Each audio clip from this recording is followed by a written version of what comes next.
is. In fact, I greatly rejoice that some of the brethren from time to time arrived and spoke so highly in sincerity and fidelity of your life, as indeed you do live in the truth and the whole gospel presents. I have no greater joy than this, than to hear my spiritual children are living their lives in truth. So he was really, truly rejoicing to hear that they're prospering. He wasn't talking about them just prospering in the spirit. He even names their soul and their body here. So obviously John had a revelation that they needed to prosper in all areas of their life, in all facets. So a poverty mindset truly comes down to this root. It's a lack of trusting God. It's not really about the number in your bank account. It's a mindset that often is very much in our lives from childhood. It's how we watched our parents trust God or not. It's how we watched our grandparents trust God or not. And so you can be very wealthy in your soul. Listen, a wealthy person can be very poor. They can have a very great bank account and be a horrible person to be around. And be destitute and poor.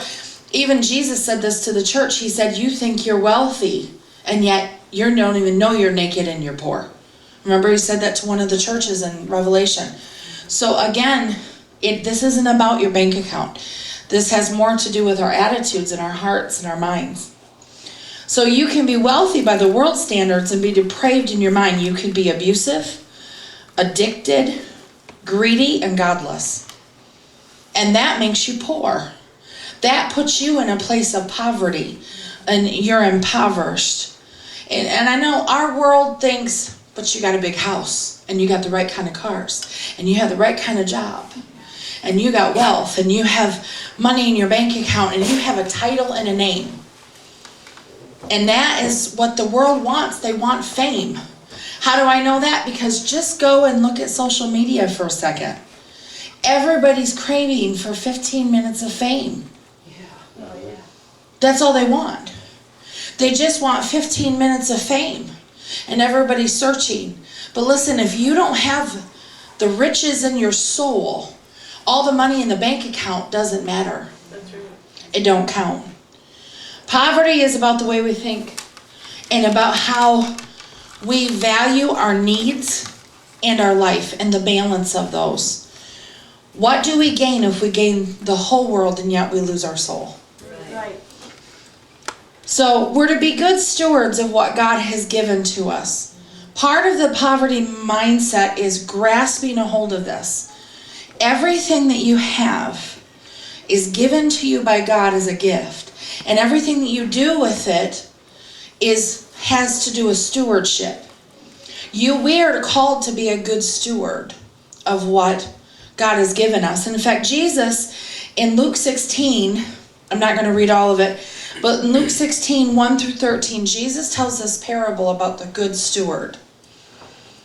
And there's a big difference between a steward who gains for his own gain and gains because he's wanting to be a blessing to other people.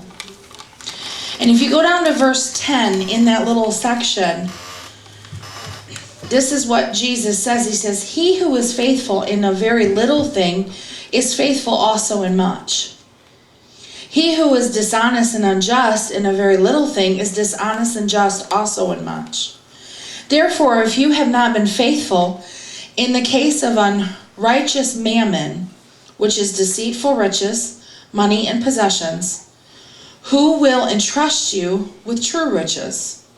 If you have not proved faithful in that which belongs to another, whether God or man, who will give you that which is your own? That is the true riches. No servant is able to serve two masters, for either he will hate the one and love the other, or he will stand by the one and be devoted to one and despise the other. You cannot serve God and mammon, which is riches. Anything in which you trust on, in which you rely. So you can't serve God and then try and serve the purpose of this world.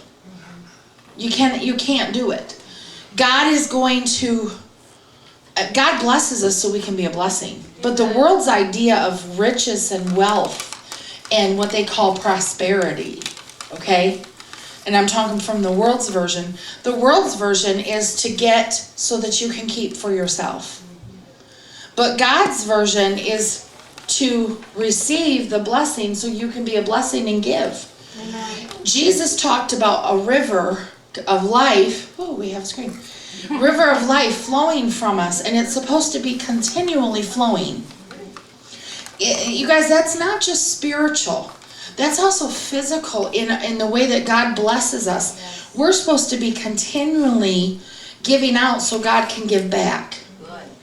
So there's a movement in the kingdom of giving. We're supposed to be givers and gracious and cheerful givers. God He loves a cheerful giver. He doesn't want someone that gives like, fine, I'll give it. You know? He wants us to be givers. God desires us to be faithful. Faithful. A steward that is faithful to God is an obedient steward. And that should be the drive of all of our hearts. To be faithful in whatever God gives us, that we would steward it well. To be faithful in tithing and giving and meeting our family's needs. See, part of poverty, and I'm going to talk about this, in the poverty mindset, part of poverty is a lack of priorities. A lot of times people think, well, it's because I have this job and I don't make enough. That's not what poverty is. Poverty is when you can't really do what you're supposed to do with what you've been given because your priorities are out of line. And so priorities are a real big issue in the poverty mindset, because a lot of times people think, well, I don't have enough, so I'll just do whatever I want with it. See, that's the wrong attitude, because if you're a good steward of what God's given you, you realize you're accountable to Him. Because one day He's going to come back and say, that one talent I gave you, what'd you do with it?